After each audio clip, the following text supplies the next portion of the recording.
They break, they steal, no one here is free. Here they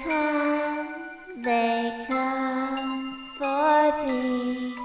Unless you listen to Dave and Stacie.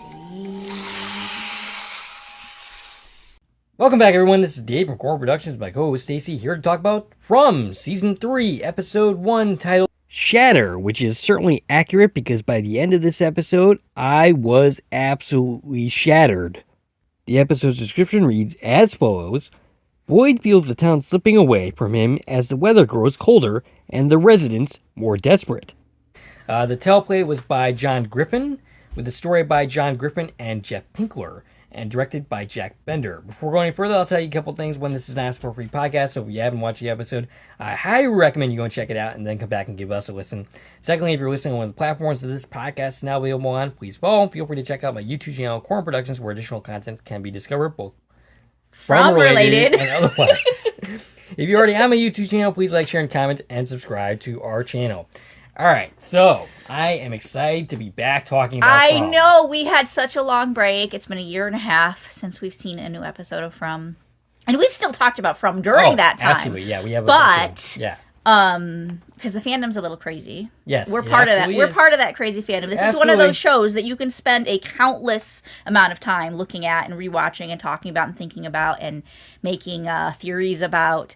But yeah, it's so amazing to have a new episode to talk about. And I just want to reflect for a moment on the fact that when we first talked about From, we were 30 episodes into our podcast. That was our 30th episode. Yeah. And here we are, more than 150 episodes later, returning to this series to talk about Season 3. And that is just amazing and mind-blowing. I do have a shout-out. The one and only one. I mean, I guess I can also shout out Latrice because she did comment on our last rewatch video, which we have, which we did most of the first season. I think maybe we will try to get the last one in.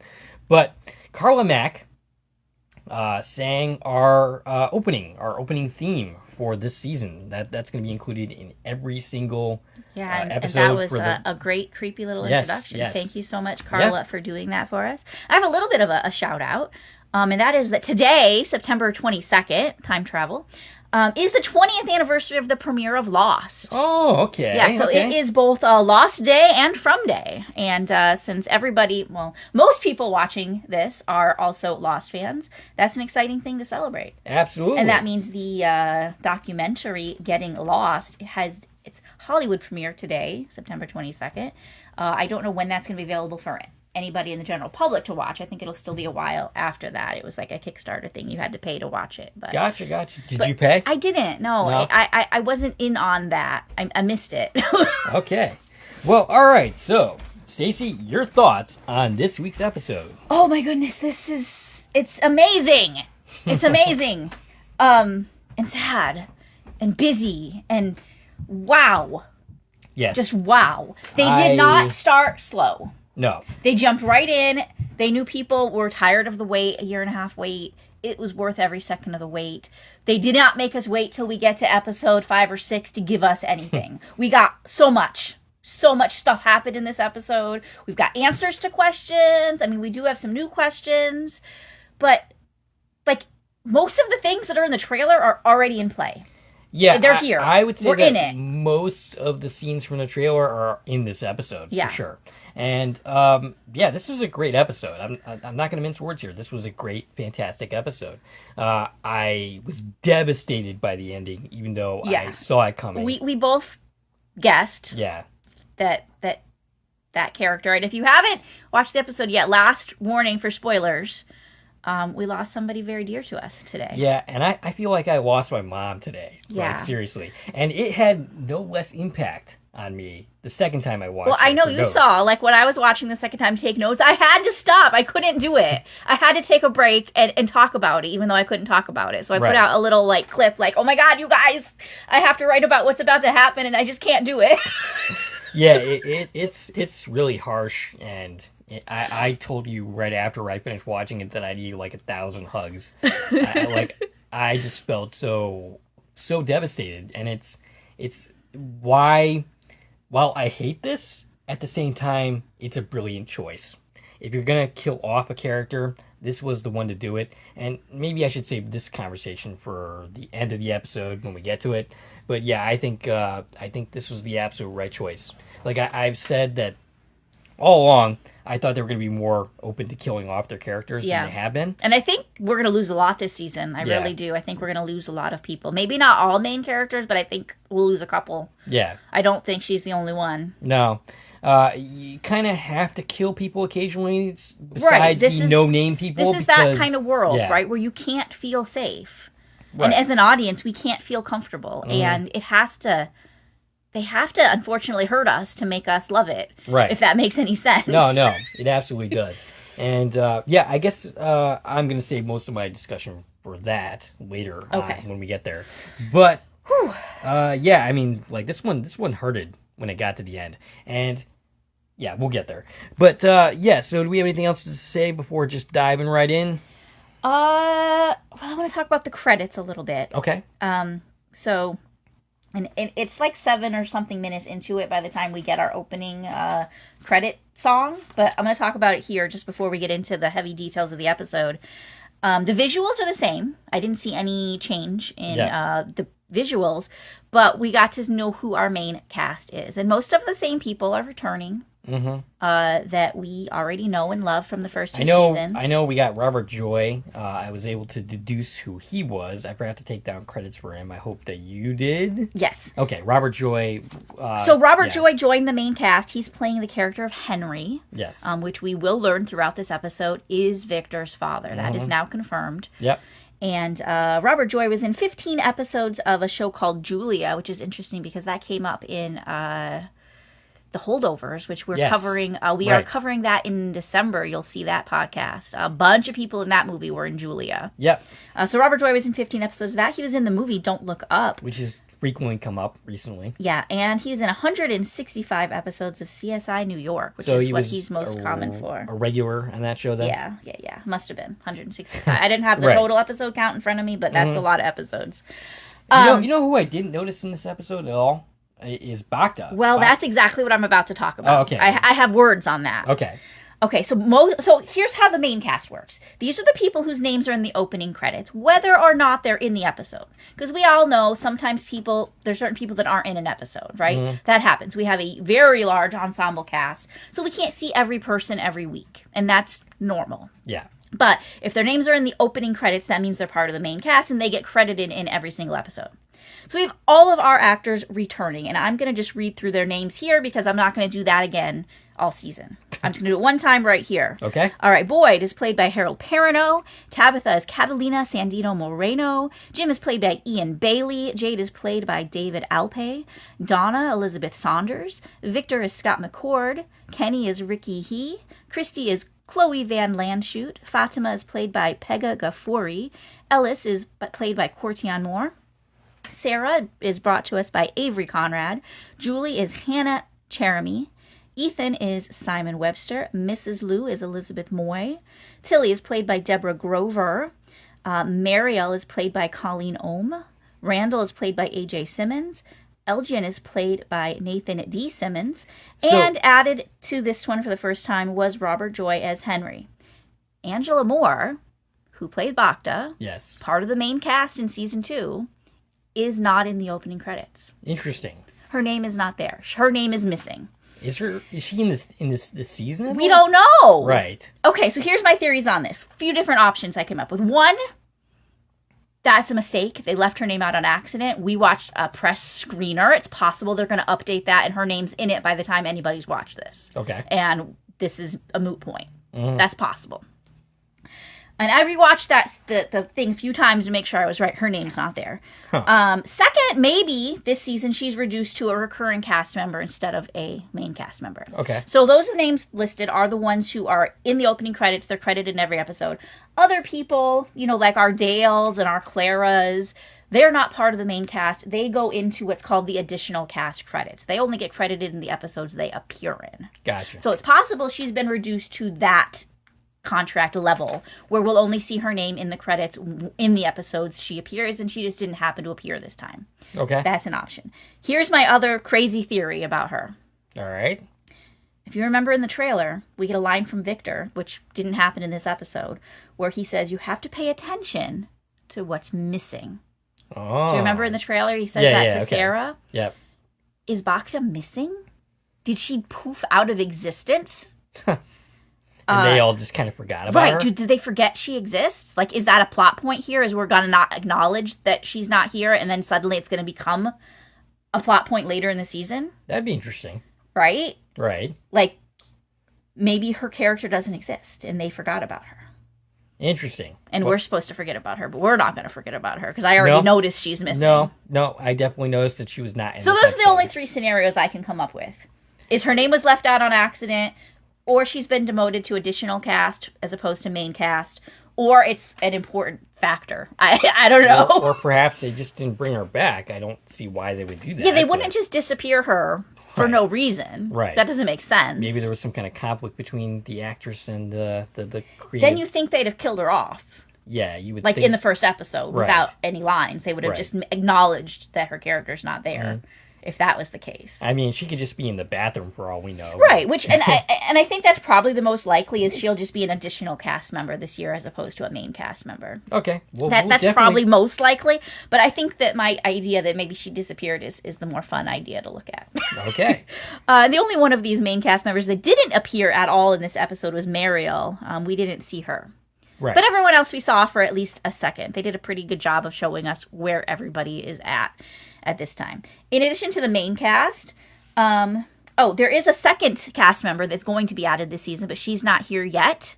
But according to the press release we not only added Robert Joy as Henry, we're also getting Samantha Brown, who's playing a character called Acosta. That was in the press release that we got. We didn't meet her yet. I'm guessing we're going to meet her in episode 2.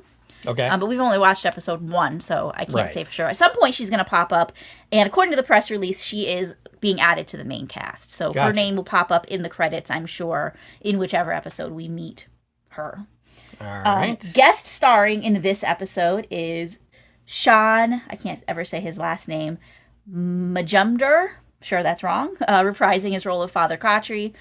And then we have the additional cast, which is the people that are just in this episode. Some of them are new characters that probably won't ever appear again. Some of them are recurring. But I am going to hit on those characters as we meet them while we go through this. Yeah, I was not able to find some of them. It was harder because... we have no credits to go on. Right, usually I do this part based on IMDb. Mm-hmm. And we couldn't do that because... this listing isn't on IMDb yet. Right, yeah. So I had to literally pull these from the actual credits at the end of the screener and then try and look up who these people are. And some of them, their names are just too common. And I was like, I don't know which of these 8 people that have that name that actually was to grab credits for. So I didn't actually get credits for some of them. Gotcha. But I have their names, so we'll at least read off the names. Anywho. All right. Anything else to say before moving on? I'll just explain the way we do it here, just in case you're listening to us for the very first time. And if that's the case, go back and listen to our episodes about Season 2. Yes. We didn't have detailed episodes about Season 1, but we did do rewatches of Season 1. So you can go watch all of that content if you haven't already. But the way we do things here on our show is we do a scene-by-scene breakdown. We're going to go through the entire episode, everything that happened, and talk about it as we go. All right. Sounds good. Let's do it. Okay. So we begin the episode with Tabitha in the hospital, which it turns out she's in Maine. Now, it's interesting because I wasn't totally sure that we were going to see Tabitha in this episode. Yeah, there was a lot of discussion, right? As are we going to follow her and the people? Are we going to follow one or the other? Are we going to get an entire Tabitha episode? Right. They balanced it. Mm-hmm. We're seeing both Tabitha's story and what's happening in Fromville throughout this episode. And I feel like they're going to continue that pattern of showing us both worlds until they eventually, I'm assuming, collide at some point in some fashion. I'm assuming that's going to happen.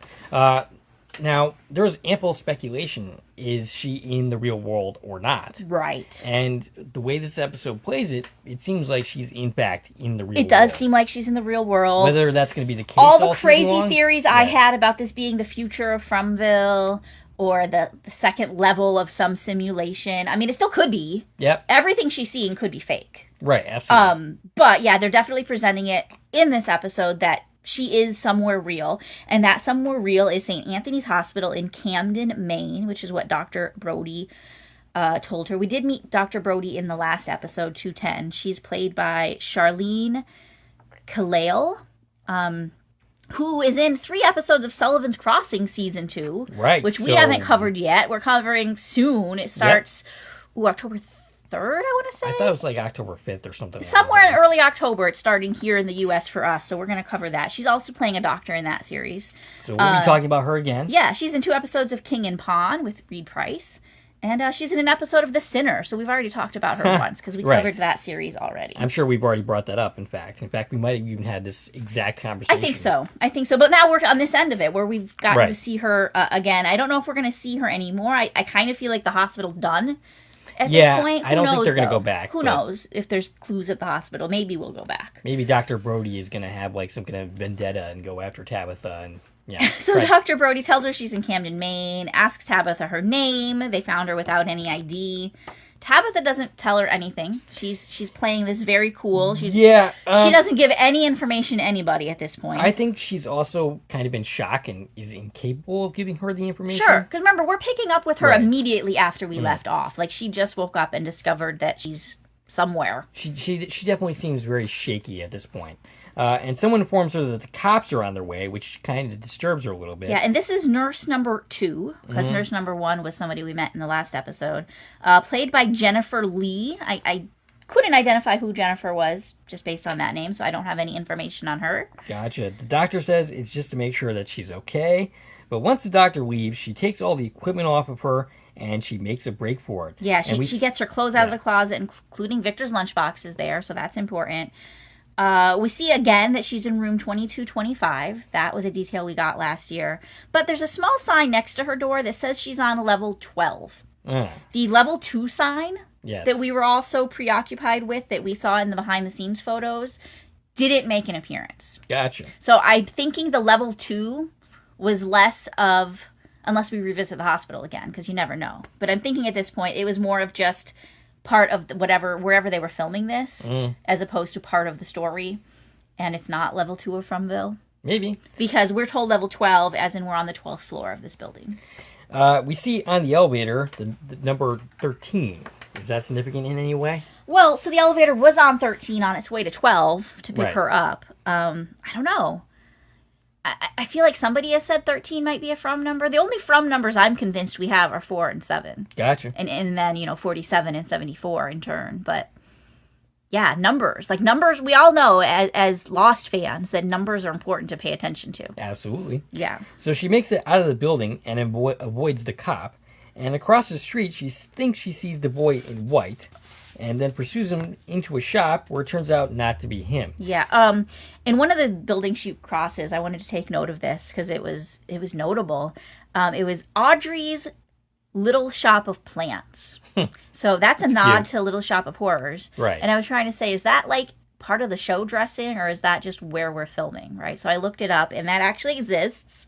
That puts our filming of this scene in on Portland Street in Dartmouth, Nova Scotia. Oh, okay. So that shop exists. So I don't know if they wanted to put a nod there, but it ended up in the show. And the boy in white, of course, is reprising his role by Vox Smith. So she saw him. He waves to her. It was super creepy. Yes. Right? So whatever From is, it hasn't left her. Even Right. if she's left From, she's still seeing this kid. Mm-hmm. So... is that in her head, or is he there, or what's the connection? But she's not entirely out of it, because she still has some connection, at least to this kid, which may or may not be any... we don't know what the heck he is. Right. We don't know. He could be a hallucination. He could actually be the boy in white, just screwing around with her, or trying to tell her where to go. And also... as she's following him into this little cafe, I don't know if you noticed, the camera turned to this like really shaky handy cam. It was a very weird cinematography choice. It was almost like we were watching from her eyes and she's panicked. Like we're getting this really weird camera angle. Yeah. She goes in and so it was definitely the boy in white. It was Vox Smith that we saw walking into the shop in his white shorts. But when she gets there, the boy that she finds and she touches him on the shoulder, that's a different boy. And we don't have credits for him because he didn't have a line. But he was wearing khaki pants. Mm-hmm. So she did follow the boy in white in. Right. He just wasn't actually there. Right. And, of course, nobody reacts too well to the stranger touching their kid. And she ends up beating a hasty retreat. And Que Sera, for the first time. Credits, which we talked about the credits already. That mother of the boy, by the way, she was played by Jennifer Kidd, who is in Sullivan's Crossing episode 210. So we'll talk about her again eventually. The name of that episode is... Oh, no, okay. So she was also in Being Erica? She was in an episode of Being Erica, which I love that show. Yeah, gotcha. I thought... At first when I read the note, I'm like, on your paper, I thought, wait, she was... The name of that episode is called Being Erica? No, that's a separate note. These are my notes, Dave. I know what they mean. Yes. All right, so after the credits, we see Boyd cleaning his wounds. He looks surprisingly okay after getting shot by whatever gun that was. Right, so last we saw him, he was shot by Reggie. Played by Zach Bay. Late Zach Bay. Well, not the late Zach Bay, the late Reggie. Reggie is dead, not Zach Bay. Zach Bay is fine. I hope. Yes. He still is as of when we're recording this. Right. Hope you didn't just curse him. I'm sorry if I did. So yeah, last we saw him, he had just gotten the wounds and he was leaving the what's that place? The cave. The ruins. Yeah, the ruins. And he was following a dog. We skipped past that now. Right. He's back home safely. He's treating his wound. I noted 5 bullet wounds in his arm. I don't remember him getting shot 5 times, but there were 5 bullet wounds in his arm. That was not like, a small gun that he was shot with. That was like an Uzi or something like that he got shot with. So, I don't recall really what kind of weapon it was, but I know it was not like, a handgun. That's for darn Yeah, so sure. he's got, I saw 5 wounds. So it was a significant, it was in his arm, but still, like, that's nothing to laugh about. No. Khatri appears to scold him. Father Khatri, possibly. Hallucination, maybe. The figment of Father Khatri is how I have it in my notes. Khatri suggests Boyd in the town is not panicked enough. And Boyd says that the entity assuming the form of his wife that he saw in the ruins was not in fact his wife, and that's a point I very much made. Mm-hmm. And so he has to wonder what the heck is Khatri. And Khatri says he can't answer that for Boyd, which is an interesting language choice. Right. Because it's ambiguous. We're acknowledging, yeah. Obviously I'm not Khatri. Right. But that's what we're acknowledging. But I can't tell you what I am. Right. Is he good? Well, that's one is interpretation. Is he evil? Perhaps he's just a hallucination, but perhaps he's just a hallucination, but I don't think that's so. kind of a boring answer. And we're at the point now, like, I have to acknowledge this. It's funny that Boyd has gotten so used to seeing Khatri at this point that it's not a big deal. He's just talking to him. Like, of course he's there. Of course you're having a conversation with him. This is normal. This has become everyday life now, is you're talking to this dude that is dead and not here. Right. And we also found out from Khatri that it's been 3 days since the incident. It's been 3 days since Boyd was shot. So that's how much time has passed since we last saw these characters in Fromville. And that lines up nicely with Tabitha's story because we were told she was found by hikers 3 days prior to waking up in the hospital. So that aligns everything, that it's 3 days after she's pushed out of the lighthouse, after Boyd got shot. All of our characters are at least appearing to be on the same exact timeline right now. Right. So Boyd hears some yelling, and he goes outside to see Mrs. Wu dragging Ethan, because he apparently was trying to find his mother. Victor is lurking around, and Jim says they've been looking for him. Ethan suggests they need to go and find Mom. Julia arrives and immediately goes for a walk. She tells her father, Jim, that it's not his fault. None of it is. And Boyd ends up talking to Jim. And as it turns out, Jim wants to go looking for his wife. And all right, he's been on my screen for about 50 seconds, and already he's pissing me off. And he will continue to do so throughout the episode. That's his job, right? I mean, basically, yes. Like, he, in the back half of the last season, he was really losing me with his incoherent actions and just plain stupidity. And yeah, I mean, like, and he continues to do that throughout this episode. It's comforting that he's still very much in character, that's for sure. But Boyd is arguing against him going to to go and find his wife. It's going to be night soon. He says their kids need their mom. They also need their dad, Jim. Right. I mean, I get it. His wife hasn't come back. They don't know where she is. He wants to go find her. I get it. But maybe, I understand. Ask the town for help. Right. I understand the feelings of wanting to go and find your wife who's missing. But your kids need you. Right. You have to assume that your wife is dead. He knew what this was when she left. Right. You can still hold out hope, but you have to play it like she's not going to be here ever again. Right. And you have to take care of your kids. Yeah. They are your responsibility. If anything, I feel they are like not they Mrs. should Wu's have. responsibility. Yeah. I feel like they should have, as a town, maybe put out some kind of a search party during the day or something. Right. Not just like, I'm going to leave now. Good luck, kids. Right. Jim says he'll bring a talisman. Boyd said that didn't work when he and Sarah did it. And Jim points out that he got back very much alive. Okay, but did you miss the whole worms thing? All right.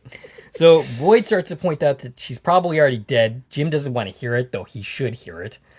It's his responsibility to take care of these kids, not Mrs. Wu. And, soon she's not going to be in any position to take care of the kids, unfortunately. Kenny enters, and Boyd says he has a plan where he can do it safely. All right, so here's my question, because this does not come up. Victor took her. Exactly. I have that in my notes somewhere, not here, but I can speak on it because I'm the one who wrote the notes. Victor knows exactly. Why are they not asking Victor? Right. They know Victor brought her somewhere. Right. Why are they not saying, Victor, where is the last place you saw her? Where did you leave her? Right. Because he just brought her to the bottle tree. Right. It was not a days and days journey for him. He knew exactly where to go. Right. And then that bottle tree brought her immediately to the lighthouse because it was a faraway tree. Right. So why is Victor not in on this conversation? Why is he not leading them? Have they asked him? Has he lied to them? Now, I get that Victor and Jim don't exactly see eye to eye, which is more of a Jim problem than it is a Victor problem. But still, Victor knows where she went. Yeah. Victor should be like, I'll show you where the bottle tree is. That's the last place I saw her. Maybe you'll find her body at the bottom like my mother. Right.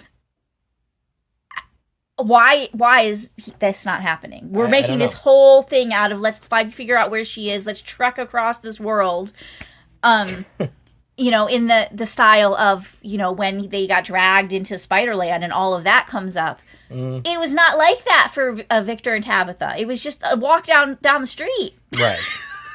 So we cut to Fatima, who's having morning sickness, while a less than sympathetic colony house resident named Nikki. My note says, who the heck is this person? This is Nikki. She is a new character. We have not met her before. She may have been background before. I'm not sure. Right. But this is the first time she has spoken and had a name and is given a credit. And I'm instantly looking for her to get eaten by monsters. Oh, you don't like Nikki? No. She's banging on the door, having no sympathy for Fatima whatsoever. Nikki is played by Tamara Fifield. Okay.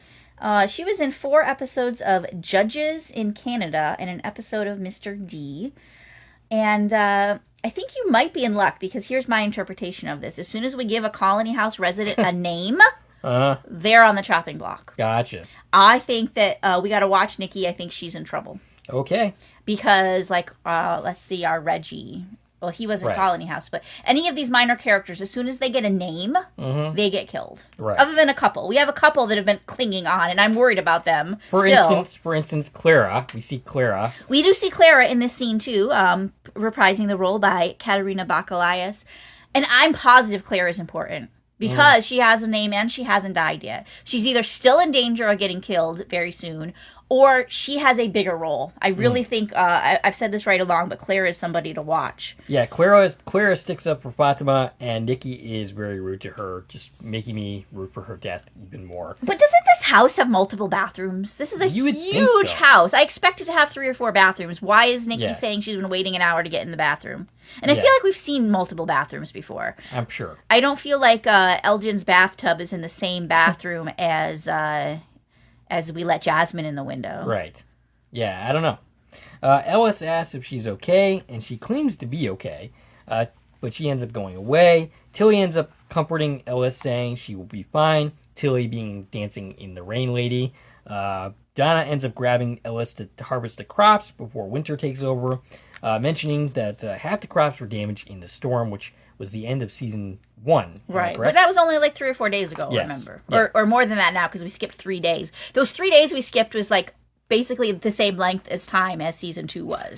We're like a week away from when Right. that happened.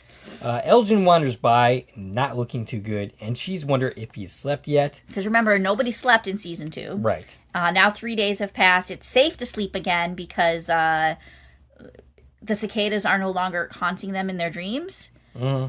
But some people are still having a hard time of that adjustment. They're a little afraid to sleep.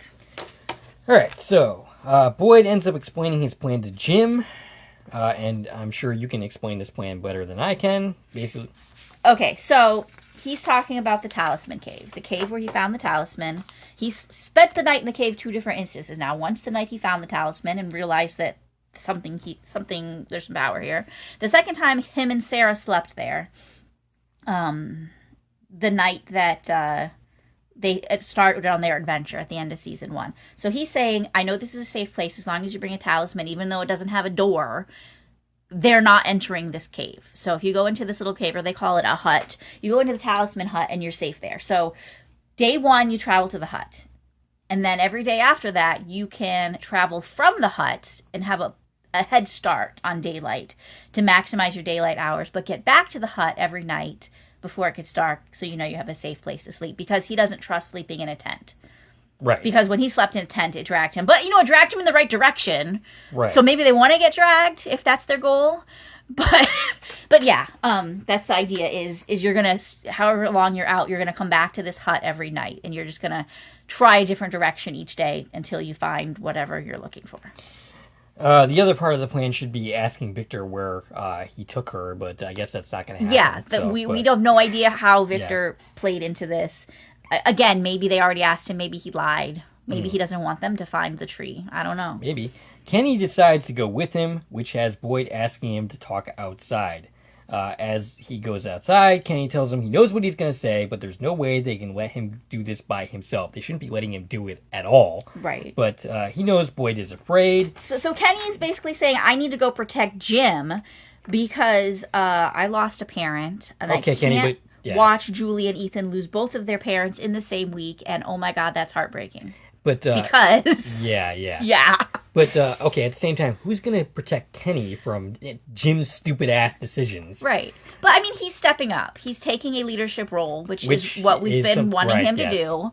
And he's like, I feel a responsibility to this town, and I'm going to go back him up as much as I can. So Boyd denies being afraid, but Kenny says, yes, you are afraid, and you have plenty of reason to be. But someone has to make sure that he comes back in one piece for Julie and Ethan. The conversation is interrupted by something flying out of the bar, Thomas' bar. They go and check it out, and it's Jade in less than stellar shape. He's got strings tied up. Strings and ropes and sheets and... He's laying, yeah. He's laying on the floor, and all of these things are above him, and he's like making the symbol out of all these fabrics. The one he saw in the finale. Right. Yeah. And I think that I wasn't sure, was it a bottle that got thrown out? I'm not sure what got thrown out, to be But honest the with window got burst. So Yeah. the window's broken on the bar. There's no longer a seal on the bar. But the last we saw him, he was in the caves where he saw the kids and he discovered like the root symbol. So we didn't get follow up on what happened, but apparently he's gone into a dark place in the last 3 days. you. Right. Where he is very drunk and very in his head with trying to figure out some meaning with the kids in the symbol. And I don't know, I was left thinking the symbol is just like the kids' perspective. Like we talked about this, like the ring, this is Right. what they saw in their, they were trapped on these stone pillars, but he thinks there's more to it. He's really, really wrapped into this. So obviously there's something going to happen there, because otherwise our smart character wouldn't be going insane trying to figure it out. Right. So he's got to figure something out. I'm not there yet. I don't know what he's figuring out. All right, so Boyd ends up taking him to sleep in his office. Tabitha is in the real world, approaches some girls to use their phone. They are reluctant, but she promises to be quick. One of them actually gives up her phone. The other one is not so pleased by this. Yeah, and these are the character, Teenager 1 and Teenager 2, Olivia Smith and Gabrielle Shaw are the girls. I'm very curious. Where did you get this information from? From the end of the screener, the actual credits in the episode. I didn't actually watch the credits. Okay, all right. So now I know to do that. Okay. But I don't have any information on them because I couldn't match those names up to the right people on IMDb to figure out who they actually are. Gotcha. So names, but no other information. Sorry. All right. So she calls her mom, and she's crying. Tabitha says, "Oh yeah." So she's crying. She's like, "Where have you been?" Tabitha says she's fine. The kids are fine. Tabitha says she has to go, but she'll be in contact soon. Her mom begs her not to go, but she does anyway. And then, and it was a very. I mean, I can imagine getting that call. They've been missing for a few weeks now, right? Right. Maybe 3 weeks. Yeah. The police are involved. Mm-hmm. They're looking for her. The family's missing, and she's just like, "We're all fine, and I can't tell you where we are, but you'll hear from me soon." What? Yeah. Why aren't you? Okay, I get if maybe you didn't want the hospital people to think you're crazy, but you got to tell somebody. Like, you got to do something. Maybe she intends to, but she doesn't want to do it using this person's phone.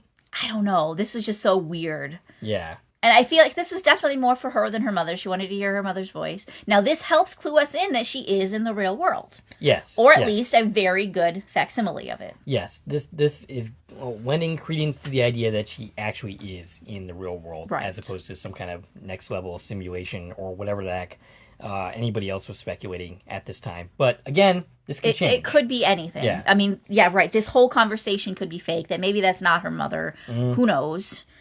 And I did know we don't have a credit. There was no credit for the voice of Tabitha's mother. So I thought that was interesting. Yes. Every time I think I understand how credits work, I don't know how credits work. Well, she might still get a credit. She just wasn't. Yeah, but she spoke in this episode. There should have been a credit for her, and there wasn't. In the back credits, yeah. Maybe there'll eventually be a credit for her. Oh, you mean like maybe it wasn't... yeah. Because, again, we're getting the non-final copy. Right, yeah. And maybe that conversation won't even be the one that'll actually play in the episode. It could be ADR'd in. We've had that happen with screeners before. Yeah, we definitely have. So, Kenny and Christy go to the diner. Mrs. Lou is preparing snacks for the trip. Snacks. She prepared a, 20-pound 20-pound crate of stuff for them to carry with them. She tells them to be careful, that she can't lose them too. And oh my god, this scene just hits so differently when you know what's coming. I know, it's horrible. I can't handle it. Yeah. I can't handle it. Because we love Mrs. Lou. We do. We love Elizabeth Moy. Mm-hmm. Amazing actress. This is her first television role ever. Can you believe that? I can't. But hopefully this series will lead to more work for her. Kenny reassures them that everything is going to be fine, that they worry too much. Ethan asks his dad if he's really going to go looking for Mom. And I want to mention, Ethan's putting together a puzzle. The puzzle is a coastline with a bunch of boats. Mm. It looks kind of like, I mean, it's not a picture of, but it's reminiscent of this town that Tabitha's in. A coastal town. Yeah. With boats. That's interesting. He says he is, but he can't do that if he has to worry about things at home, so no more running off. All right, so that's interesting. Perhaps, if I want to give Jim any kind of credit, perhaps his motivation is to go looking for his mother, is to prevent Ethan from going to do it. Sure. I still don't buy it, but, I mean, if that's part of his motivation, then okay. I still think that he shouldn't be swayed by his kids' emotions, that he should do his fatherly duty and stay behind and actually watch the kids. No, definitely the right call is the town coming to Victor and saying, what's up? What happened that day? Give us some information. But of course, the people in this town do not do that. Anyway, Ethan agrees. Julie asks him to be careful. He promises to do so. She should also be telling him not to go, but of course she's not going to do that. I mean, she wants him to go find her mom. Right. She's hopeful at this moment that, maybe this will be okay. Right. So Jim ends up joining Kenny and Boyd. Boyd is giving them some last-minute advice. Jim takes off. Yeah, he tells them, remember, if you see the spider webs, you're going in the right direction. We're looking for spider webs. That's our goal. And Ellis, after they leave, runs to him to say that there's a problem. And the problem is, all the food is rotten. They are out of food.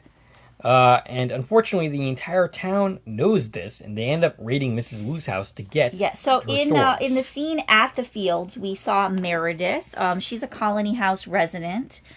We first met her by name in Ball of Magic Fire. She was in that episode. She's played by Paula Feener. So she's another Colony House resident we should watch for because she's been given a name. And lines. Lines. So let's watch out for Meredith. And then, like you said, they go to Mrs. Lou's house. We meet 2 more Colony House residents, but they don't have names. First one is just credited as Colony House resident number 1. He's played by Eugene Sampson. And he's actually in an episode of The Sinner. We've talked about him before. Oh, he played okay. the medical examiner in The Sinner. Yeah, okay. He's the one that, had done the autopsy of Percy's body. I know what you're talking about, yeah. And he's also in 4 episodes of The Trades and 7 episodes of Son of a Critch, all these, Nova Scotian programmings. And Colony House resident number 2 in this scene is Martina Colades. She is in 1 episode of King and Pawn and an episode of Moonshine. Which a lot of these people are. Yeah, but I think they're safe because they don't have names yet. Okay. So they're safe unless it's another massacre situation, and then all bets are off. I don't know that I want them to be safe because they just raided Mrs. Lou's Yeah, house. so they come up, and these 2 again are the ones leading the conversation because we can't give all of the background actors lines. But it's a whole horde of people who had been at the fields. They know the crops are dead, and they tell her, that every ounce of food they have is in her basement because remember we canned up all the food last time. For her to serve in the diner. That's what this food is. It's the food that's supposed to go to the diner. And she says, this food's for everyone. And, you'll all get it, but more crops are coming. I don't know why you're panicking. Because nobody told her yet that all the crops are dead. Right. So they come in and, they break into the house and they steal all of the food. And then we cut to Randall being his usual charming self. He's trying to sneak away an animal, a goat. This is Emma? Alma, the goat. Okay. Who is Ethan's friend. And Ethan, of course, is protesting. Victor ends up pulling out a gun. And Boyd arrives just in time to cool things down. He takes the gun from Victor and talks Randall down into giving up Alma, Ethan's friend, after a rousing speech saying that things are going to be okay. Yeah, he says, he gives this whole pep talk. He says this place won't break them. Creatures are listening. That line comes back. Yes. But he says the only way we go home is together, meaning we have to work together. That whole this town won't break us thing was also said in the finale as well. It wasn't just this episode that he said that. I'm sure he said it a few times, but he said it right here. Yeah, I think the creature is specifically quoting what he said in the finale to the air at the end of his scenes after the whole cave thing, the ruins. Yeah. Yeah, after that scene. But, yeah. But he says the only way we go home is together. Right. Which is definitely a version of Lost's live together, die alone motto. Right, yes. So, last season, I pointed out the fact that I was very much looking forward to Randall's scenes this season, despite him not being a character that I liked all that much, because of his experiences in the finale of whatever the heck was going on with him that Boyd ended up curing him of. We don't really get much of him in this episode. He does actually redeem himself later by being heroic. Yeah, I think I like Randall. Yeah. Like, he is an a-hole, but yeah, I don't think he's a bad person. Still, my point is that I kind of want to see more of the effects of what happened to him last season. Yeah, we haven't had a chance yet to talk about it, right? We saw that, Julie's kind of, doesn't want to talk about it. We acknowledge that. We haven't really heard what's going on with Randall. We haven't seen Mariel yet. Yeah. Her name was mentioned, that Christy's with her. So maybe she's still having a really hard time of it, is why we haven't seen her.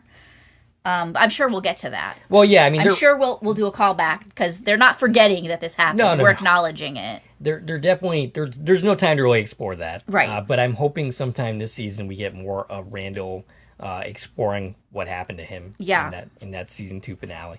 But Jim and Kenny are in the woods. Kenny's talking about being safe and smart. I'm laughing hysterically at him saying that because Jim's actions at best last season could be described as incoherent.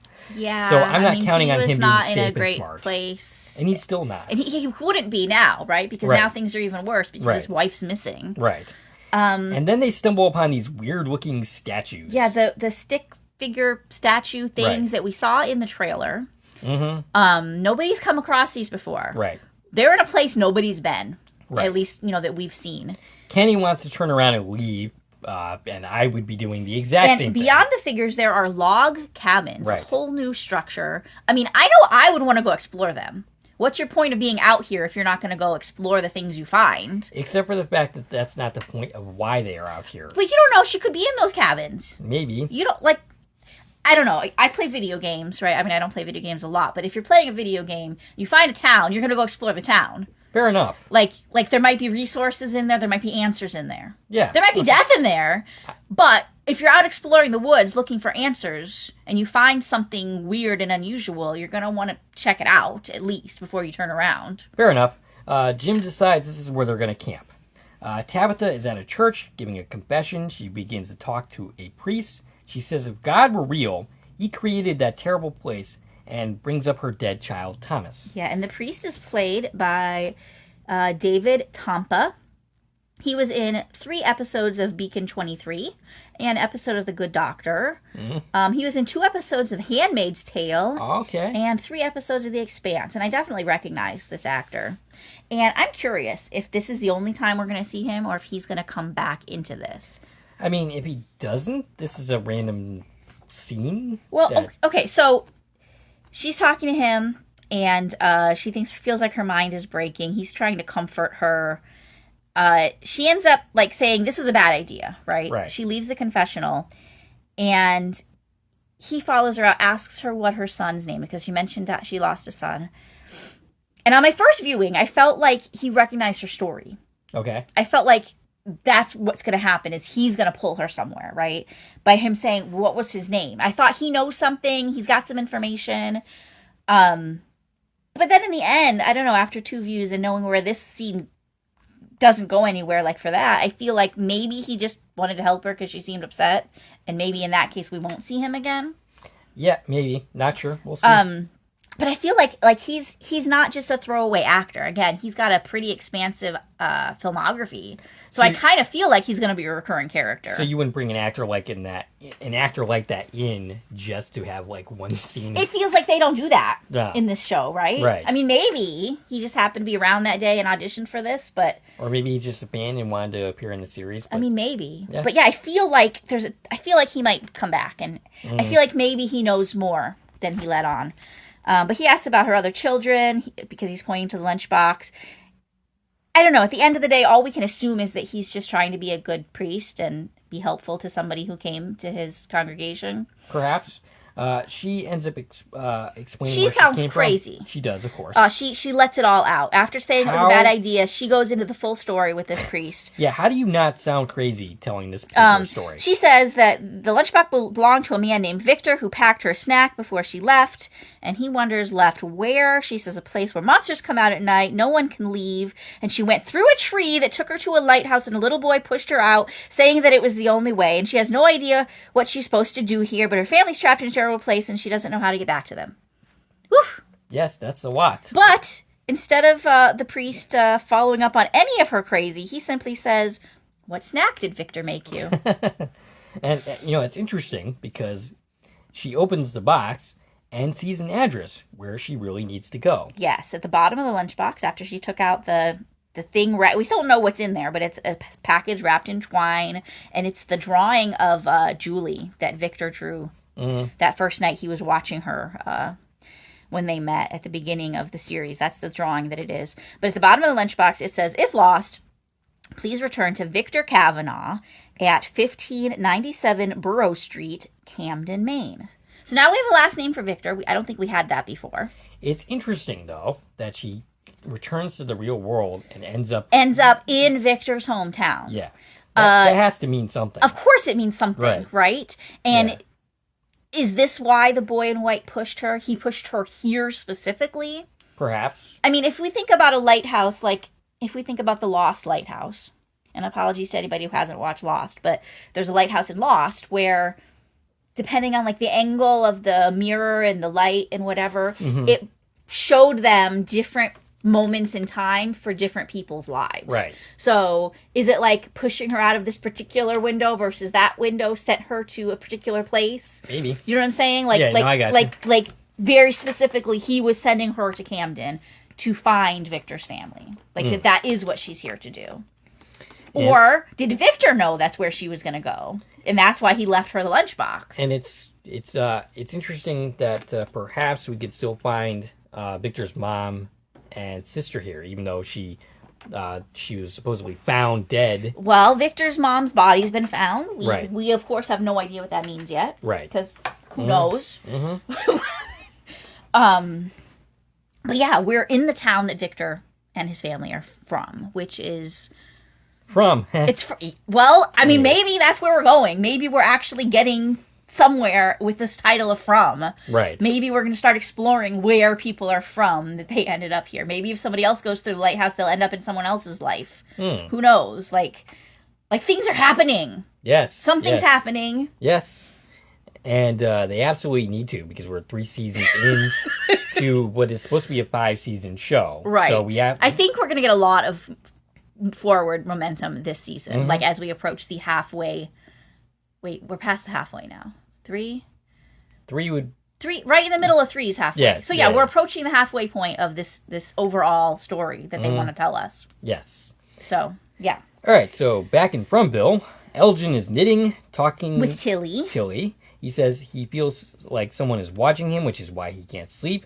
Tilly notices the wailing creature from last season and asks if that is the person that's watching her. And the wailing creature ends up approaching her, touches his face, and then he wakes up and she's all wet, touches him with her wet hands. Now, we have a credit for her. She's credited as Kimono Woman. That's what we're officially calling her within the credits.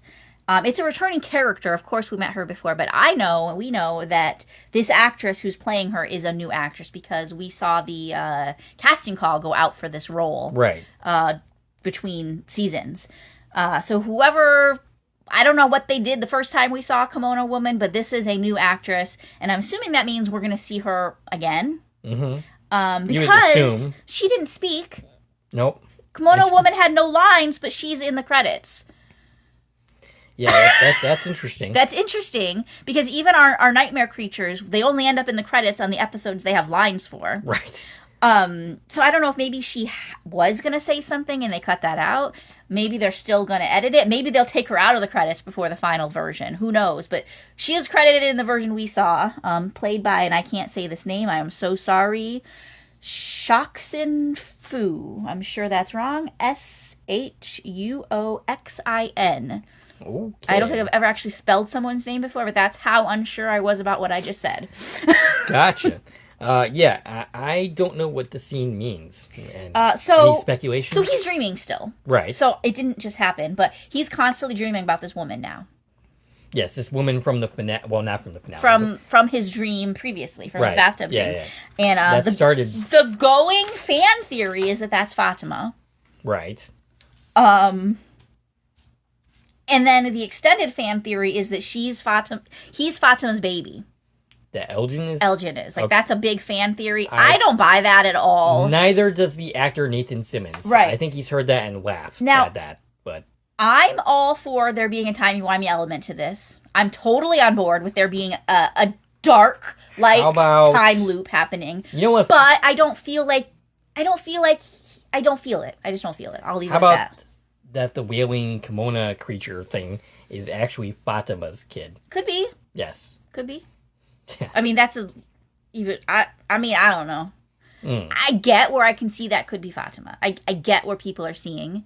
Pega had thought that was a crazy idea. She said she did not model for that character the first time we saw that character. People were saying, like, because her kimono kind of looks something similar to what Fatima's wearing, it's not the same piece of clothes. I have compared those scenes. It's definitely not the same piece of clothes. I don't know. I don't know what she is. I mean, does she have to be somebody we know? We've got a freaking ballerina.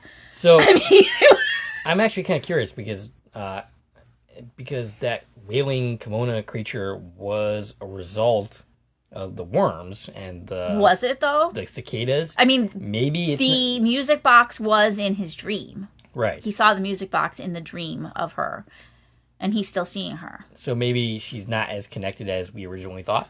Right. I mean, who knows in this place? Or maybe Or maybe he really is just having nightmares about this nightmare he had.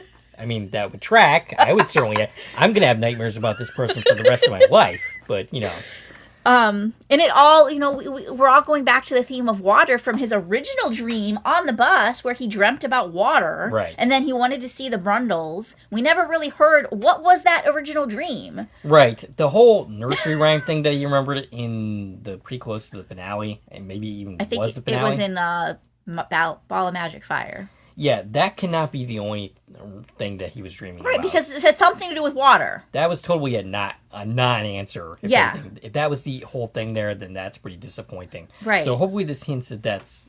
He needs to tell us more. Right, He's got yeah. some stuff in his head that he needs to spill. Right. So Mrs. Wu, Donna, and Boyd argue about what to do about their food situation. And Donna's all doom and gloom. And Boyd is like, whoa, does that mean you just want to give up? And Victor's there too. He's cleaning up the mess that the people left, like broken bottles on the floor where Right. they took all the food. It's a very sad state that, like, here's the leaders of our group, and the residents have kind of like they're not listening to them anymore. No. So what good are leaders if people aren't following you? Right. Mrs. Wu suggests smaller crops, different soil. Right, because Donna said the soil's poison. We can't plant again. Right. And Boyd suggests, he asked Donna, like, okay, so if we were to, how long could we last with just the animals? Right. So And then- originally they don't want to kill the animals. The Right. animals they're a renewable resource. They're getting eggs and milk from the animals. Right. They're not using the animals for meat. Right. But now that's suddenly like, well, if we eat the animals, we lose eggs and milk. Right. They suddenly become a resource that we have no longer if we eat them. Right. But if we do that, is it enough time for us to grow crops and have a new resource? Right. Which is dangerous because they don't know if the crops are going to grow even in different spots. Well, you would have to figure that whatever created this town doesn't want everybody to die. Or maybe they do. Maybe they're done. Yeah? I mean, Maybe. they're the ones that brought this storm and it was bringing the winter and killed all the crops. Well, Maybe they're trying to extinguish this place. Yeah, and that's possible, but I actually have a different theory as to why the place is doing this, and I'll get to that at the end. I have a different theory about why what happens, but we will talk about that later. And Mrs. Liu being the one who suggests, like, well, if you can't plant there, let's plant somewhere else. We got a lot of space. Like, she's always the voice of reason. Yes. And I love how she always, like, comes in, with I love that scene with Jade, like, you want electricity? There's the electricity. You just Yep. got to figure out how to harvest it. And here she's like, we can't plant there. Let's plant somewhere else. My only disappointment is that she didn't offer somebody tea. Yes. That's the problem. Yeah. Nobody had any tea this episode. I guess not. So basically, Donna is saying that slaughtering all the animals one at a time maybe buys them a month. And they need at least 3 Right. if the crops work. Right. So that's not a solution anyways, but it's a today solution, even if Right. it's not a long-term I solution. mean, they gotta do what they gotta do and then just hope for the best. Ethan interrupts this conversation. Yeah, so he hears them talking about Yeah. killing animals, which, of course, nobody wanted him to hear that. He's very upset, and he leaves. Boyd goes after him to talk, and Ethan says, "You have, Yeah, he understands the Right, situation. yeah. And he says, "Can you slaughter Alma. first? Because So that she doesn't have to watch her friends die. that's just And heartbreaking. that's like, That's level 9 heartbreak. wow. Yeah. And that's, again, Ethan always being like, he has this level of intelligence that so many of these grown characters don't have. Right. Definitely not his father. He's aware of that. And how that, reflect that to the people. Right. Like, the ones who go first are the lucky ones because they Right. don't have to watch everybody else die. If we're all going to die from starvation or from this or that. Right. Like, you want to be the first one to die. Yeah, it's definitely a significant statement for Yeah. Ethan. And it shows a lot that he has that level of thought process. To be like, I know she's my friend and I don't want her to die, but if That's- she goes first, it's better for her than if she goes last. On the one hand, it is a kid sentiment. On the other hand, it's not. It's a very mature statement. if you get what I'm saying. Yeah. Like, it's both mature and kid-like. And at you know, the it's same funny. time. I'm currently doing a rewatch of The 100, and I'm at the beginning of season 5, if anyone's familiar with that series. And there was a very similar conversation that happened in that episode I just watched last night about, like, you know, the ones who die first are going to be the lucky ones because it's a similar situation where there's people that are isolated and they know they're going to run out of food before they can do anything about it, and they're all going to die of starvation. And the ones who die first are the lucky ones because they're not going to have to watch everybody else die. And what's alluded to in that episode and happens in that series, spoiler alert if you haven't watched The 100, I'm about to give a big spoiler, they resort to cannibalism. Ooh. And there has definitely been some theories that that's where we're going with this season of From. So we're going to make this into Yellow Jackets then, huh? It could be. I mean, it makes sense if there's no food. Right. I don't think I want to watch that, but I feel like that could be what they're getting pushed into. All right, so Tabitha goes to the address in the lunchbox, and an elderly man returns home. And he's carrying a 6-pack of beer. He's Right. not happy to have a visitor, tells her to leave, doesn't care who she is, what she wants. And pretty confident in saying that this is Robert Joy. We've already covered that. Yep, this is Robert Joy, and again, his character's name is Henry Kavanaugh, I'm assuming. Right.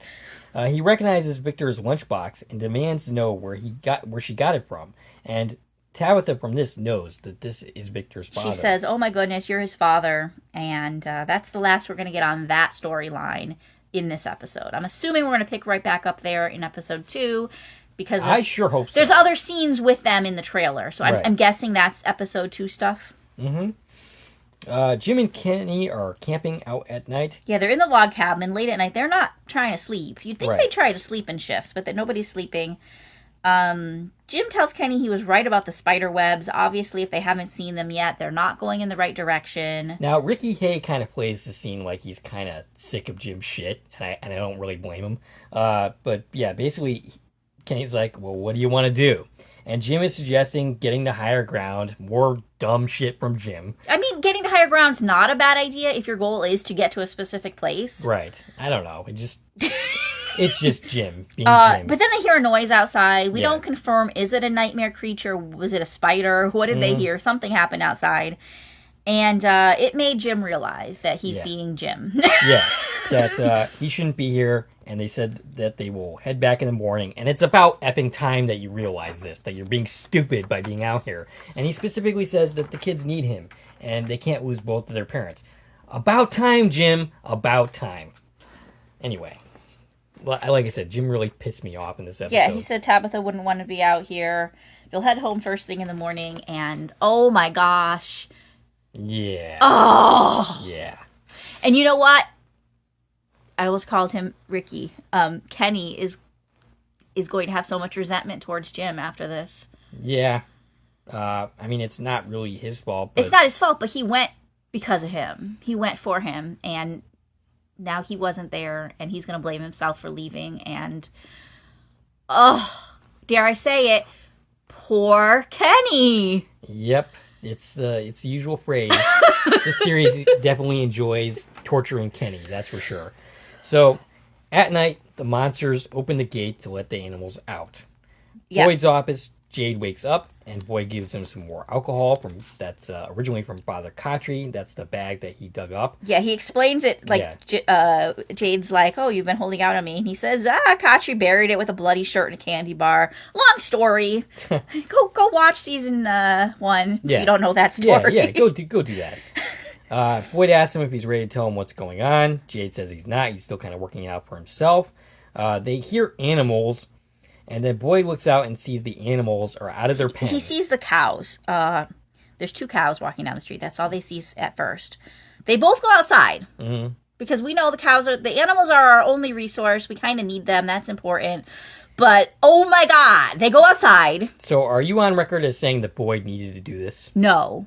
No, okay. They should have let the animals go and look for them in the frickin' morning.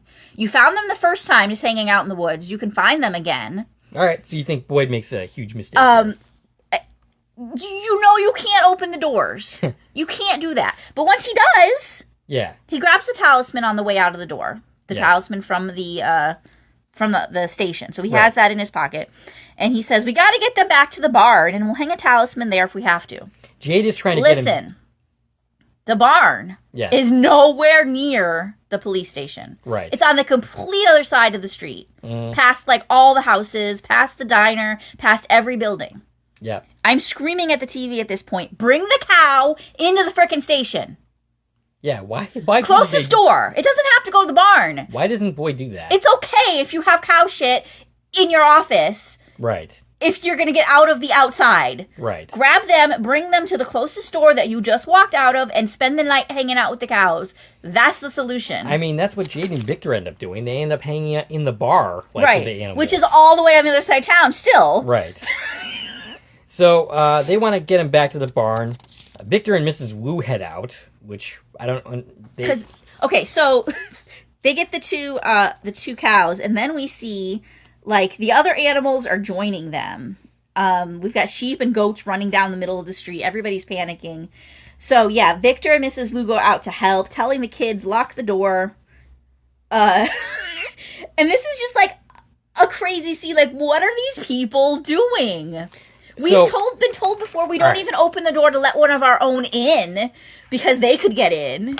So, and now we're all just playing in the street, having a parade with these animals. And by the way, it looked like a super fun scene to film. I'm sure. Just running down the street in the middle of the night with a bunch of animals, like, you know, in this world where the monsters aren't real. Like, that looks like fun. So I think the episode does a good job of ratcheting up the tension to make us feel like they would be desperate enough to do this stupid shit. And remember, these are the characters that were in the room having that conversation. Right. They know how dire They know how dire it is. They know the animals aren't even enough to save them, but it's all they have. These are the people. Right. These aren't like the other characters. Like, you don't see Christy outside doing this.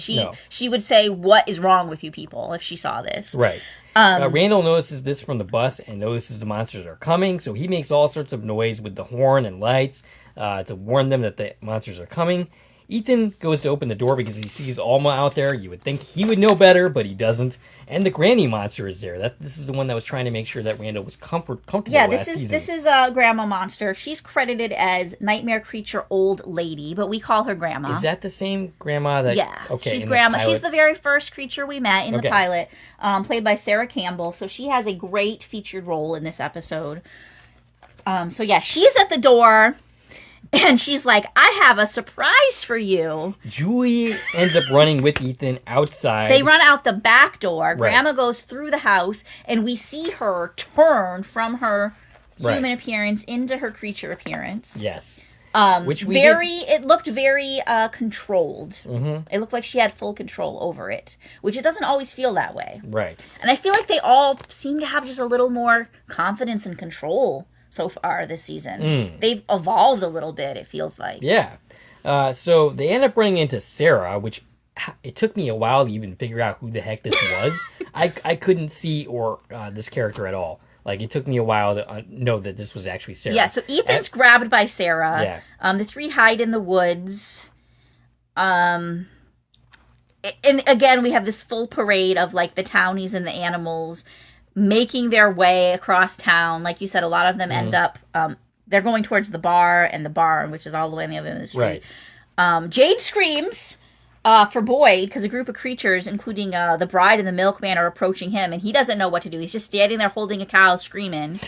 And the milkman, and this part was in the trailer, the milkman rips out the cow's throat in a very grand fashion. Mm-hmm. Like, this was some big blood splatter scene here. Right, and it barely looked like he touched him. Like, these creatures are very strong. Yes. And then the milkman turns into his creature form, and he spread the cow's blood all over his uniform. Like, it was creepy and weird, and like they're enjoying this a lot. These creatures are having the best night of their lives. Yeah. Victor, of all people, swoops in and pulls Jade out of there. Very brave of Victor to do. Yeah.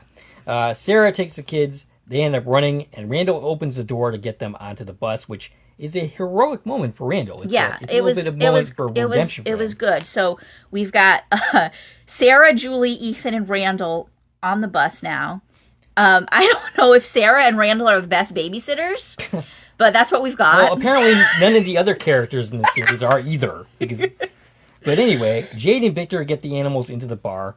Like all the smaller animals. Mrs. Wu insists on helping Boyd get the cows into the barn. They get into the barn, lock it up, but there's monsters. And he hangs the talisman. So they think they're safe. Yeah, but they are not. The monsters are waiting for them in the barn. Yes. Now, I'm going to say a word here. I think this is where I'm going to bring up the discussion. Okay. I think this was all very intentional. They were all intending... I don't think anybody else was in danger. I don't think Jade was going to get killed. I don't think Victor was going to get killed. I don't think they gave a shit about going after Ethan or Julie. Well, I think they very intentionally wanted to get Mrs. Wu and Boyd into that barn, and that was the only target. I think that every death that happens here is very intentional. Yeah, that's who they want to die. But Grandma and the cheerleader are chasing the kids. I think that's just for show. I don't think they had any intention of actually catching those kids. I think they are not meant to die. Maybe just what happens here. I mean, a theory that I've said before, so I'm going to bring it up here is, people, because there's this whole discussion that's constantly going on in the fandom about the balance of the number of people in the town, yes. And when somebody dies, somebody else comes, and right. That's kind of like a tally that some people have been keeping, and it makes sense. We're kind of doing that, and is that just a balance of how many actors are on the show, or does that have something to do with the story? And I see it kind of the opposite way. I feel like it's more likely the Jim and his family, the Matthews family, didn't come because there was an opening because Megan's family died. I feel like Megan's family died to make room for Jim's family. I feel like they were destined to come here, and they're on their way. We know they're about to come. They're going to see the tree tomorrow. So that's the night that Grandma decided to antagonize Megan. Because any night, she could have gotten that kid to open that window. Right. This happened to be the night the dad wasn't home, but the windows were never boarded. The windows weren't nailed shut. Right. Any night, Grandma could have knocked on that window and got Megan's attention.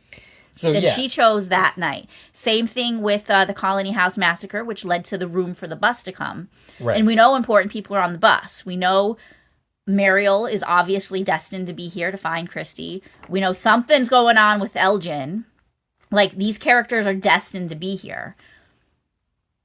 But Jasmine chose that night. She's been courting Kevin for a while. She chose that night to give him the ultimatum that if you don't want to see me, I'm done with this. Right. And caused him to open the window.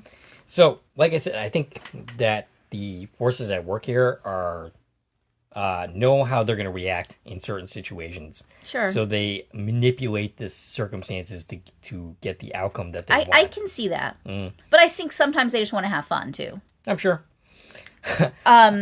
So, this is the scene from the teaser trailer. Yes. From the first trailer. Now, it's interesting also, and I'm avoiding actually talking about this scene, but we do have to talk about it. So, it's shot differently in the trailer. Like, it's lit differently. The monsters are acting differently. There is the teaser trailer has some very intentional misdirects. The most notably being the audio. Right. The audio from the teaser trailer of that female voice screaming is not the audio from the episode. That was not Mrs. Liu. Right. I saw someone say that they compared it and it sounded like, and this is pre-episode airing, somebody who doesn't know the answer and hasn't seen it and doesn't know it's Mrs. Liu, but the fandom's trying to figure out this trailer, said that it was the audio from Tether. Okay. From Kelly. Oh, it was Kelly screaming. They said it sounded like the same audio. And after seeing this and knowing that they changed the audio, I believe that. I didn't go back and check, and I meant to do that, but that was a time level I didn't have in preparation for this. But that would make sense if they just took a random screaming bit they already had footage of and inserted it in the trailer, because they didn't want you to hear Mrs. Liu, because you'd have known who it was if you heard her voice. Yeah. Speaking in... Cantonese. Is that their language? I think so. I forget which Chinese they speak. Right. But yeah. Yeah, or Mandarin. One of them. Cantonese. I don't remember. One of those two they speak. So, all right, back to the scene. So we're in the barn. The monster said, "You said this place couldn't break you. Remember that, Boyd? You don't fucking break me. And this is the who we call the cowboy creature. His official crediting is Nightmare Creature Western Star. And he is Will Lang reprising that role. Seems like he's going to have a prominent creature Probably role. replacing Smiley. Right. And he's accompanied by the mechanic creature. Shout out to John McNeil, who plays the mechanic. Yep. And So- the nurse is there, and then that bald man. I don't know what we call him, that creature. So the fact that he's basically quoting what Boyd said from the finale and Yeah. what he said in this episode, in fact, it's interesting in itself because the monsters were not around for this, but yet they know what he said. Right, they always know everything. So they end up grabbing him. The monsters chain Boyd up. And then there's two other creatures here. The nurse plus those two go, and they take Mrs. Lou on the other side of the barn. He's begging, for them to kill him and leave Mrs. Wu alone. And they scratched his shoulder. I noticed that. It looked very intentional. Like, oh, we're going to mark you in some fashion right where his bullet wounds are. They gave him a big scratch. So I don't know what that was about, but it looked very intentional that thing happened. The main monster tells him they aren't going to kill him. That would be no fun. He says, "You think this place can't break you?"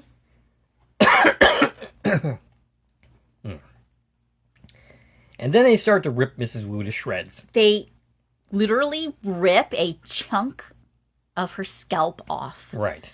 It was a very gory, just one little moment is all we saw. And then we panned away from her and only heard her screaming, and we were watching Boyd watch her die. But Right. it was a chunk of her hair and flesh from her scalp, literally just ripped off. Like, I don't know if that was just bones or brains we see. It was a bloody, gory mess. Right. And we're left imagining that they're literally just ripping her apart. And Boyd tells her to look at him desperately. Tells her to be strong and brave. Boyd cries, and Mrs. Wu screams, and that is where the episode ends. Yeah, and we fade to black even Yeah. while we still hear the scene. We hear Boyd just trying to comfort her in her last moments, and we hear her screaming and crying in pain to a black screen. The acting here is too good. It's too convincing. Like, that's why this scene, this is just so heartbreaking. Like, this whole thing is just horrible. It's horrible. And I feel like it's safe to assume she's the body in the cart. That's episode 2. We're going to get to that. I mean, maybe not. Maybe that's a death later in the season. Maybe Who knows? she's going to live and they're just going to torture her a little bit. No, they ripped her brains out. No, she is dead. She's very much dead. She's dead. So, At the end of the scene, she's not alive anymore, and he's being forced to watch it. I'm pretty sure he's safe. I don't think they can kill him. That's what I'm saying is he's not. I think they keep him alive intentionally. I think he's in no danger. At least not now. I think it has something to do with the worms. I feel like he's immune to them. Whether they are not allowed to kill him because he's important to something, or they physically can't kill him, I'm not sure. But they're not trying. They were never trying to kill him. They're trying to give him a message, right? The Brian Kelly thing was a message to him, and now he's the one that they are making watch this. They're killing her simply to torture him. Yes. And to manipulate him. What do they want from him? Is he going to leave this room with some demands? Right. Yeah, I don't know. Where are we going with this? So, Other than the heartbreaking scene of Kenny's going to come back and find out his mother died the one night he was away from home. So let me tell you why this is a brilliant choice. I hate it. It broke my heart. But it's a brilliant choice for a character to kill. You can't kill Jade. He's got storylines going on. Sure. Boyd is the It's main Boyd. character. Yeah, if we kill Harold Perrineau off, people are going to stop watching. If you kill Jim, I'm not going to give a shit. I don't care if Jim dies. Right. But he's off on his own quest. I mean, sure, I guess he can kill the kids, but They don't want to do that. no. At least not yet. They're not. I think Ethan's safe. He's young enough Right. that they're not going to kill that young of a child. I mean, Julie, she's old enough. She's in danger. Sure. Mrs. Lou, played by Miss Elizabeth Moy, is a loved character, Yeah. and she's someone And that she's has, a loved. Like, we love her as an audience, and all of the people in town love her. exactly. everybody would be affected by her death. Sure. I mean, at the most rudimentary state, she's the one that cooks the food. Right. She's important to them. She's important to them for that reason. But she also has, like, reasons. these big connections. Like, her and Jade. Jade's not going to be okay about this. Exactly. He's going to be almost as affected as Kenny is. So if you want the maximum drama, this is the best possible character. Yeah, not to mention she has been taking care of the Matthews kids. Mm-hmm. Yeah. I mean, Jim's certainly not doing a very good job. And Victor, even. She's been a mother to Victor the last he's little bit. He's going to be someone else who's going to take this hard. Yeah. And he's a person who didn't want to get close to people for precisely that reason. Exactly. So it's a brilliant choice for someone to kill. She doesn't have, like, storylines that she's holding up. Yeah. Now, here's what I hope. I hope we have not seen the last of Elizabeth Moy. I'm sure not. I'm confident we're going to see her, at least in corpse form, in episode 2. Yeah. Because they do that. Every actor we've talked to so far has said yes, they were physically there. They played their dead bodies. Bob Mann, Jamie McGuire, they played their dead bodies. Reed Price. Yeah. So I'm sure we're going to see her in episode 2. Well, I'm hoping we see more of her giving us lines capacity, the way I hope we see more of Reed Price. She's listed as main cast. Right, she's still on the list. They didn't remove her. Now, that could have been for spoiler reasons. Could be. We would definitely question it if we were like, why isn't Mrs. Lulu part of the main credits? Right. But, yeah. Absolutely heartbreaking. I'm still not okay. I was not okay watching it the second time. Yeah. I'm probably never going to watch this episode again, despite the fact... Yes, you will, because we're going to keep watching it and rewatching it forever. I mean, it's a great episode, but, man, is it hard to watch. And I wonder if they're going to give us more on that scene in the next episode. I hope not. Or if we're going to cut to the next day. I would just cut to the next day. That's fine. Like, I don't need to see more of this. This was hard enough, and we didn't even... it's almost worse that we didn't see it. Like, part of what makes horror, what they say the theory is about, like, really scary, is not showing the monster. Right. In this case, not seeing it makes our imagination go wild. Right. This will be one of those scenes that in 30 years we'll be talking about it, and I'll be like, that's funny. I thought I remembered them watching her being ripped to shreds. Right. Yeah. As I so often have lately been making up scenes about things I saw 30 years ago. Because you do that. You internalize what you think is happening, and you see it in you direct it yourself in your brain. You heard it here first. This podcast is going to go on for another 30 years. Of course it is. But yeah, like I said, great episode. I'm really looking forward to this season. I'm looking forward to being back to this I'm so happy that we're back. And thank you to MGM Plus. I feel so grateful that we're given screeners and we got to experience this episode a month early. Yes. It's torture, though, that we can't participate in any of the online discussions anymore. Other than we can say, this episode was great. Right. But yeah, I've noticed it as where we are, we're in a dozen different film groups. Everybody's talking about everything under the sun, a million theories, as they have been the entire year and a half hiatus.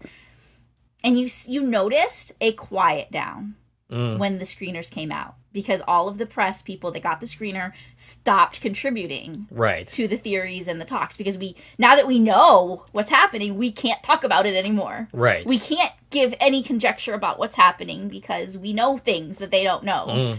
So I'm happy that we're finally recording this, and you and I at least get to talk about it and share our thoughts with this recording device that eventually people are going to hear on September 22nd. Yes. Which is going to allow us to go now watch episode 2, because I can't wait. Oh, absolutely. Our rule is we're not going to watch ahead.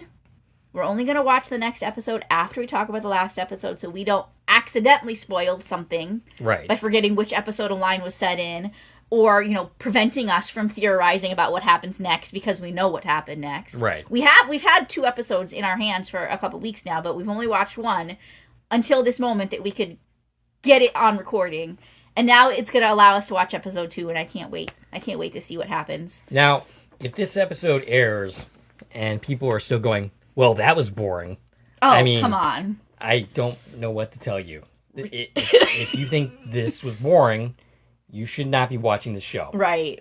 It's plain and simple that. This is not the show for you. So This episode was action-packed. So much happening.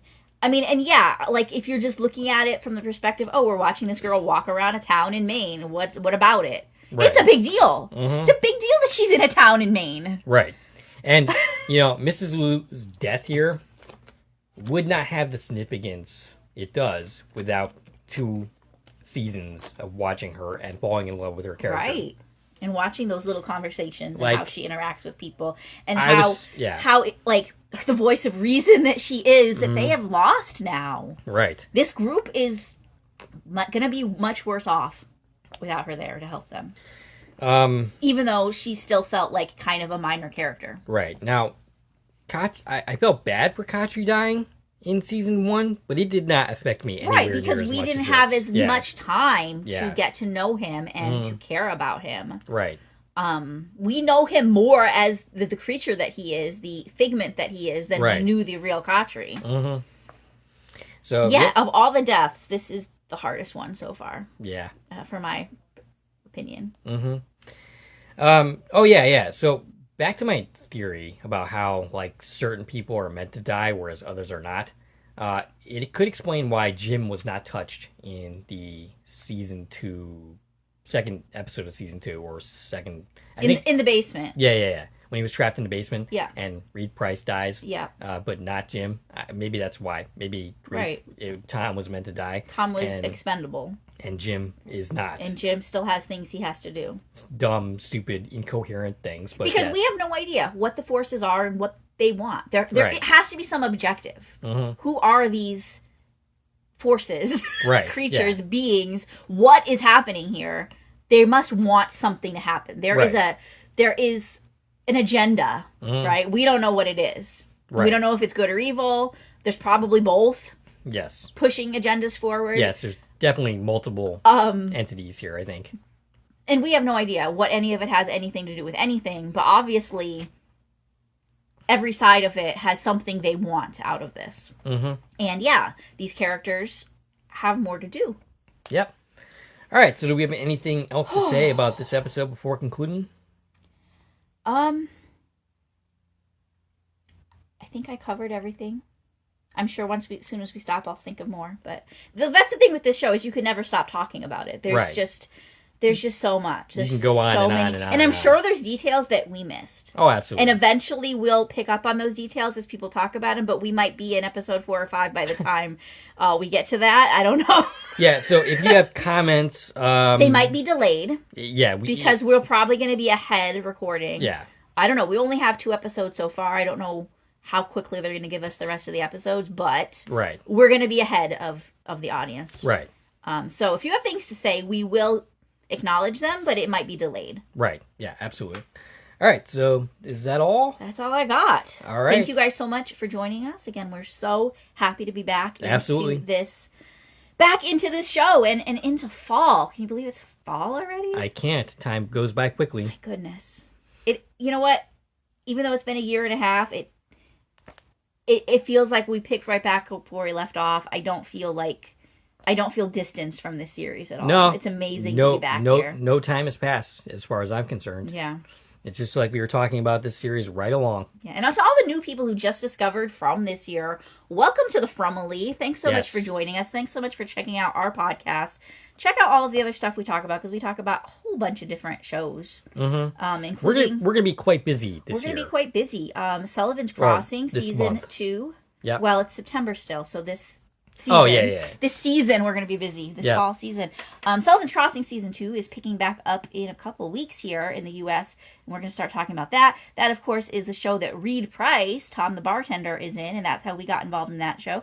And if you haven't seen it before, we have not one but 2 different interviews with Reed Price on our channel, so go listen to those. We got an interview out there with Bob Mann, who played Frank in the early part of this series. Again, I'm speaking to people who've just discovered us. All this stuff's out there. Go find it in our channel. Great stuff. Interview with Smiley Monster, Jamie McGuire. He's amazing. I hope we get to see him again, too, in some capacity. I hope so. I don't want to ever let go of any of these people. That's the thing. We know people have to die, but we want to keep them. We want to keep all of them. So keep bringing them back, flashbacks, whatever you need to do. We want to see all these people again, because this show is amazing. It has an amazing cast, and I'm never going to be ready to say goodbye to the show. Yeah. My goodness. But yeah, check out our other stuff and keep coming back for more. And we're going to be back for the next 9 weeks talking about this season as it plays out, as well as everything else going on. Like I said, Sullivan's Crossing. We're going to be bringing you horror movies all October to get ready for Halloween. Yep. And we're possibly covering a new series. I don't want to talk about that too much because we don't know for sure yet if that's going to work out. But we've got plans. We've got plans to bring you guys some great content. Yep, absolutely. So stick around, and we're happy to have you here. Leave us some comments so we know you're there. Yep. And we'll see you next time. All right. Stacie can be reached at. I can reach out on Twitter, X, Instagram, and Threads at TVN Coupon Talk. If you like this video and want to support the channel, there are a number of ways to do so. You can follow me on Twitter at Core Productions. You can join one of my Core Productions Facebook pages. You can buy something from the Core Productions store on Zazzle. You can buy me a copy. You can join my Core Productions membership for 99 cents a month. And of course, you can like, share, and comment on this video, as well as subscribing to our channel and hitting the bell so when new content drops, you are notified. This is Dave and Stacie from Core Productions, signing off.